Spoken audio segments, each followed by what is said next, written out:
तो हम लोग आ गए एक नए वीडियो पर। आज हम लोग देखने वाले हैं बिहार बोर्ड क्लास 12 का बायोलॉजी का बहुत इंपॉर्टेंट ऑब्जेक्टिव क्वेश्चन। और मैं बता दूं कि आज का क्लास बहुत ही बेहतरीन होने वाला है, क्योंकि देखिए जो भी टॉपिक मैं ला रहा हूं उस टॉपिक से एग्जाम में हर साल क्वेश्चन पूछे जाते हैं। और मैं बता दूं कि यहां से कम 4 से 5 क्वेश्चन तो नहीं रहने वाले हैं। अगर आपका भी सपना है कि एग्जाम में 400 प्लस लाने हैं तो एक भी वीडियो मेरा मिस मत करिए, बिल्कुल बारीकी से देखते हुए चलिए। आप एग्जाम में उतना बेहतर करेंगे जितना खुद से वादा नहीं है। और एक बात और मैं बता दूं कि देखिए जितने भी क्वेश्चन आपको बताए जा रहे हैं ये सब के सब बहुत ज़्यादा इंपॉर्टेंट हैं और एग्जाम में पूछे जाने वाले क्वेश्चन हैं। इसलिए आप बिना वीडियो को इग्नोर करते हुए पूरे वीडियो को वॉच करते हुए चलिए। तो देखिए हम लोग पहला क्वेश्चन देखिए। इसके पहले मैं बता दूं कि 4-5 क्वेश्चन 4-5 क्लास बायोलॉजी का चल चुका है, इसलिए आप उस वीडियो को नहीं देखे हैं तो सबसे पहले उस वीडियो को देख कर आइए।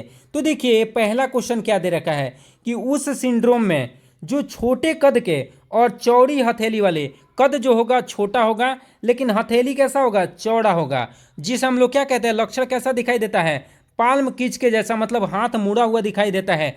कौन सा सिंड्रोम में, डाउन सिंड्रोम में कि टर्नर सिंड्रोम में, क्लाइनफिल्टर सिंड्रोम में कि सभी में। और मैं बता दूं कि इन तीनों में से ये गुणसूत्रीय विकार हैं, याद रखिएगा। पहला पॉइंट मैं बता दे रहा हूं जो कि एक्स्ट्रा है। डाउन सिंड्रोम और टर्नर सिंड्रोम और क्लाइनफिल्टर सिंड्रोम, ये तीनों के तीनों क्या हैं, गुणसूत्रीय विकार हैं। इस बात को याद रख लेना है। एग्जाम में ऐसे भी क्वेश्चन देता है कि कौन से विकार हैं, तो ये तीनों गुणसूत्रीय विकार है, एक बात याद रखिएगा। और जो छोटे कद के होते हैं और हाथ चौड़ी होती है, हथेली कैसी होती है, हथेली जो होती है वो चौड़ी होती है, वो किस सिंड्रोम में, तो आपको याद रखना है डाउन सिंड्रोम में। और मैं बता दूं डाउन सिंड्रोम के बारे में, इसका राइट जवाब तो ए नंबर होने वाला है। डाउन सिंड्रोम में गुणसूत्र की संख्या 47 हो जाती है। कितनी हो जाती है, 47। इस बात को याद रखेंगे। और दूसरी बात याद रखना है कि 21वें नंबर गुणसूत्र पे, किस नंबर पे, 21वें नंबर गुणसूत्र पे एक अतिरिक्त गुणसूत्र आकर जुड़ जाता है, उसी को हम लोग क्या कहते हैं, डाउन सिंड्रोम कहते हैं।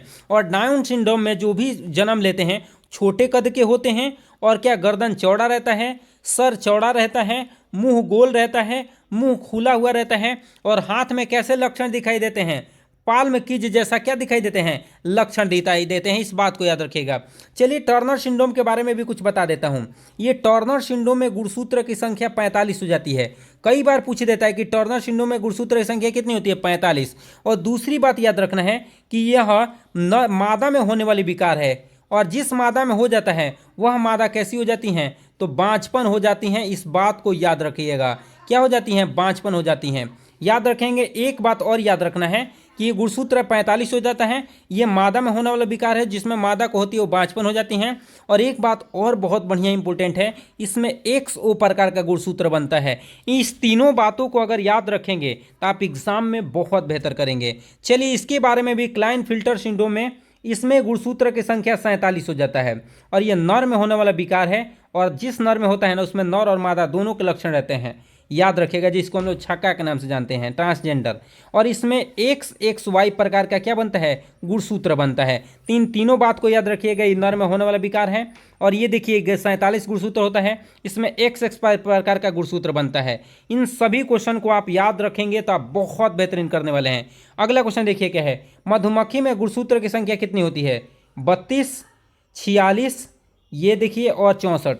तो मैं बता दूं कि मधुमक्खी में गुणसूत्र की संख्या कितनी होती है, 32 होती है। और मानव में पूछता तो मानव में गुणसूत्र की संख्या कितनी होती है, तो मानव में होती है 46। वहीं नर की बात करता तो नर में हो जाता 44 प्लस में क्या चीज़, XY। और वही मादा की बात करता तो याद रख लीजिएगा, मादा में होता है कितना, 44 प्लस में क्या चीज़, XX, याद रखिएगा। चलिए अगले क्वेश्चन पे आ जाते हैं। अगला क्वेश्चन देखिए क्या है, टीडा में किस प्रकार का गुणसूत्र पाया जाता है, XX, XY, XO और सभी। तो मैं बता दूं कि टीडा में 100 प्रकार का गुणसूत्र बनता है। किस प्रकार का गुणसूत्र बनता है, तो याद रखिएगा कि टीडा में जो होता है वो XO प्रकार का गुणसूत्र बनता है। देखिए जो भी एक्स्ट्रा पॉइंट मैं बताऊं आप प्लीज़ नोट डाउन कर लीजिएगा, क्योंकि देखिए आप लोग के लिए बहुत मेहनत किया जा रहा है। और मेरा एक ही सपना है कि आप एग्ज़ाम में बैठे तो एक भी क्वेश्चन, चाहे वो ऑब्जेक्टिव हो और चाहे वो थ्योरी हो, एक भी क्वेश्चन एग्जाम में गलत नहीं होना चाहिए। और ये गलत होंगे कैसे नहीं, जब आप एग्जाम में बैठेंगे और एक भी क्वेश्चन छोड़ के नहीं आएंगे। और देखिए आप लोग के लिए इतना मेहनत हम लोग कर रहे हैं और अभी तक आप मेरे चैनल को सब्सक्राइब नहीं किए हैं तो प्लीज़ आप मेरे चैनल को सब्सक्राइब कर दीजिएगा। ये बहुत मतलब मेरे लिए मददगार होगा। आपको सब्सक्राइब करने में 10 सेकंड नहीं लगेंगे, लेकिन उससे हम लोग को बहुत मदद मिलेगा। अगला देखिए क्या है, मेंडल के कामों को कब और किसने दोहराया। तो मैं बता दूं कि मेंडल के कामों को 1900 ईस्वी में दोहराया गया था।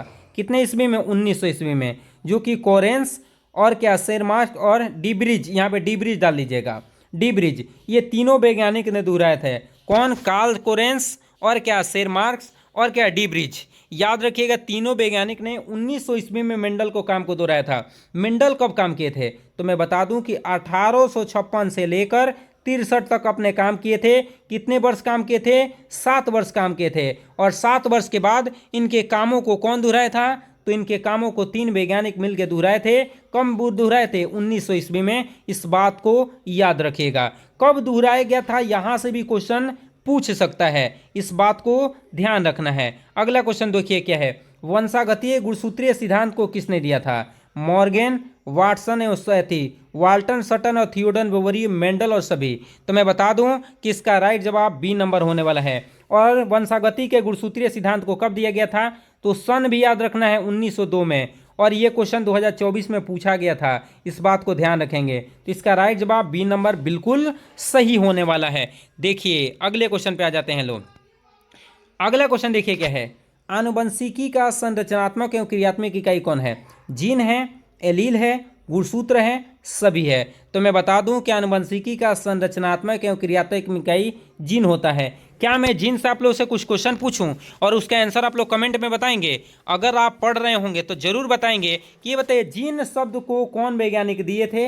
इसका आंसर कमेंट में भर दीजिए आप लोग। देखिए बारीकी से पढ़ेंगे तो हमें भी एकदम खुशी होगी कि आप पढ़ रहे हैं और बहुत बेहतर कर रहे हैं, और यही चाहिए भी।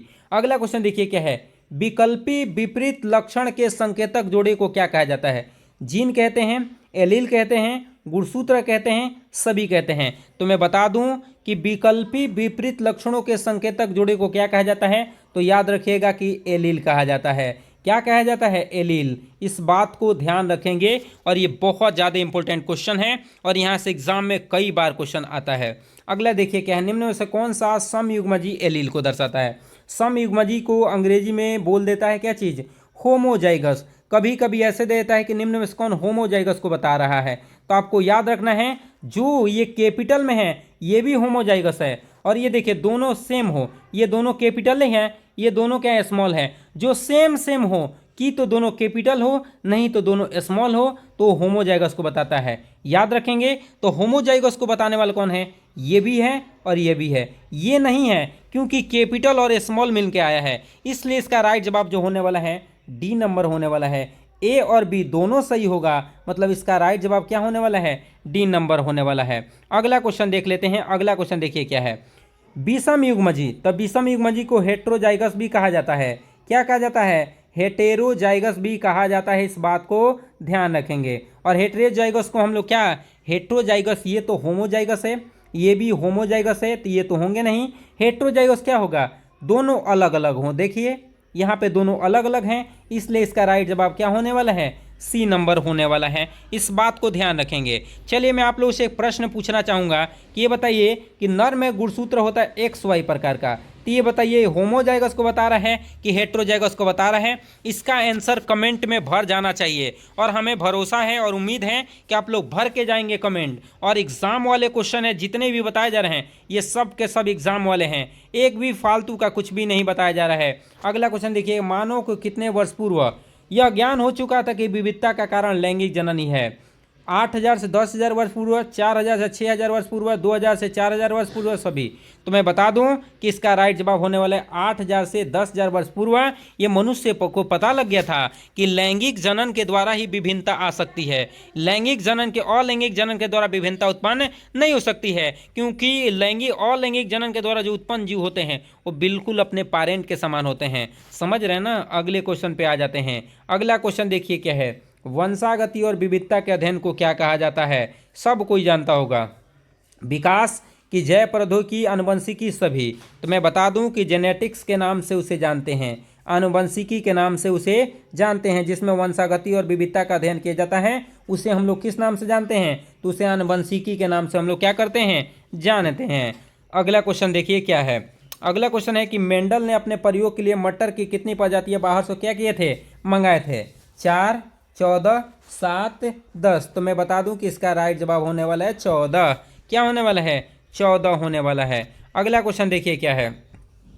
मेंडल ने अपने प्रयोगों के निष्कर्ष को किस वर्ग में रखा था? नेटवर्क कि पुनेट वर्ग कि मेंडल वर्ग कि सभी? तो मैं बता दूं कि मेंडल अपने जो भी प्रयोग किए थे वो पुनेट वर्ग में रखे थे, पुनेट स्क्वायर में क्या किए थे?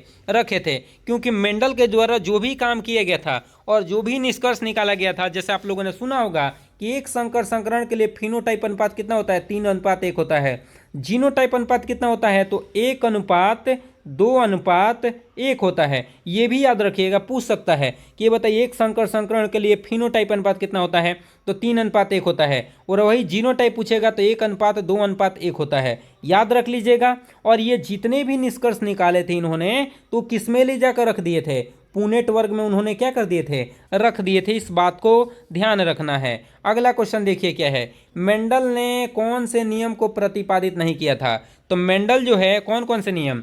प्रभाविता का नियम दिए ही थे, विसंयोजन का नियम दिए ही थे, स्वतंत्र अपघटन का नियम दिए थे, शीतलाज का नियम नहीं दिए थे। भाई आपको याद रखना है कि वो कौन सा नियम नहीं दिए थे? ये वाला। ये तीनों नियम दिए थे, इस बात को ध्यान रखना है। तो इसका राइट जवाब जो होने वाला है वो डी नंबर होने वाला है। अगला क्वेश्चन देखिए क्या है। मेंडल ने प्रतिपादित किया सहगलनता का नियम, आनुवंशिकता का नियम, दोनों में से कोई नहीं। तो मेंडल जो प्रतिपादित, यहाँ मेंडल लिखिएगा, मंडल नहीं, मेंडल लिख लीजिएगा। तो मेंडल के द्वारा जो दिया गया था वो आनुवंशिकता का नियम दिया गया था, याद रखेंगे। और ये सहगलनता का नियम दिया गया था किसके द्वारा? मोर्गेन के द्वारा। किसके द्वारा?